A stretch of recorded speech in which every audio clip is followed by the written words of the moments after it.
Roses are the crown jewels of any garden, but getting them to bloom to their full potential requires a bit of know-how. With the right care in early spring, you can set up your roses for a spectacular season of lush growth and continuous flowering. Whether you're growing them in pots on your balcony or cultivating a full garden bed, knowing when and how to prune, feed, and nurture your roses will make all the difference. Let's dive straight into what you need to do this spring to achieve a garden overflowing with fragrant, vibrant roses. Before we talk about pruning and care, let's briefly cover rose selection. Different roses thrive in different conditions, so choosing the right type will save you headaches later. If you're working with limited space, miniature or patio roses are a great option. For climbers, opt for varieties like New Dawn or Zephyrine Druhin. Hybrid teas and floribundas work well for classic rose beds. The key is selecting disease-resistant varieties that thrive in your specific climate. Look for varieties like knockout roses if you want a lower maintenance option, or old-fashioned roses for fragrance and nostalgia. Now let's get into the real work: spring preparation and pruning.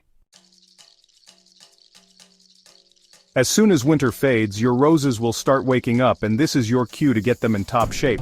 Start by removing any winter protection like burlap wraps or mulch mounds that kept the roots warm.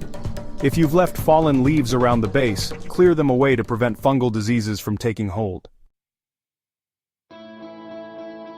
The next step is to feed your roses.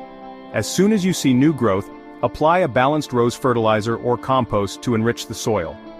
If you have organic matter like well-rotted manure, mix it into the top layer of soil to provide essential nutrients. Roses are heavy feeders, so giving them a boost early will encourage stronger stems and an abundance of blooms.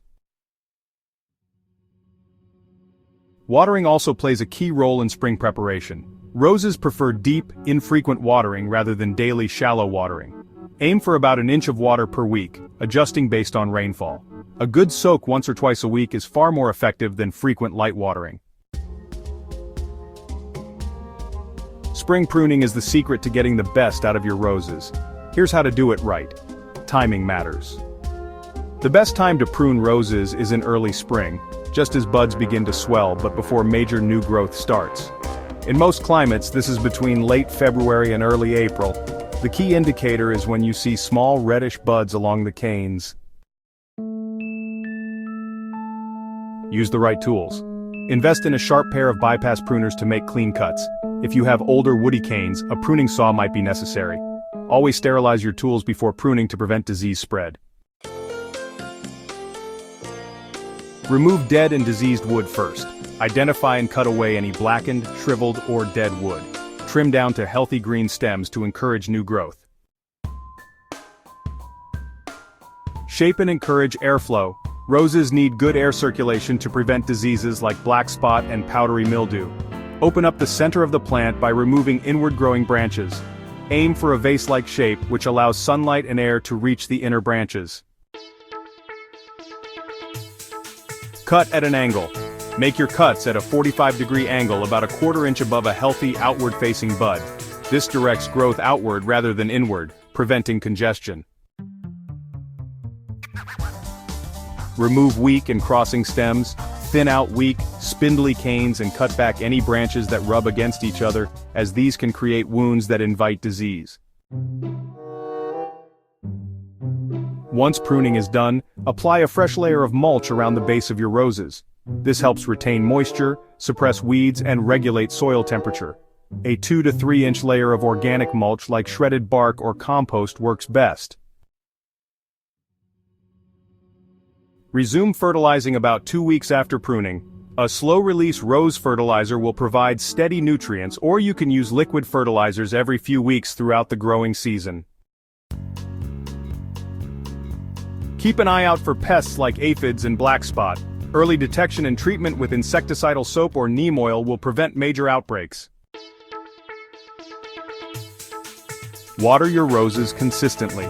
A deep soak once or twice a week ensures strong root growth. Be mindful not to water the leaves, as this can encourage fungal diseases. If you're in a particularly dry climate, consider using a drip irrigation system to keep moisture levels consistent. Spring is also the time to check your roses for any signs of disease or stress. If you notice yellowing leaves, black spots, or powdery mildew, treat the plant with an appropriate organic or chemical solution. Regularly inspecting your roses will help catch problems early before they spread. By following these simple but crucial spring care steps, your roses will be primed for months of breathtaking blooms. If you found this guide helpful, subscribe to Botanical Bliss for more expert gardening tips, and share this with fellow rose lovers.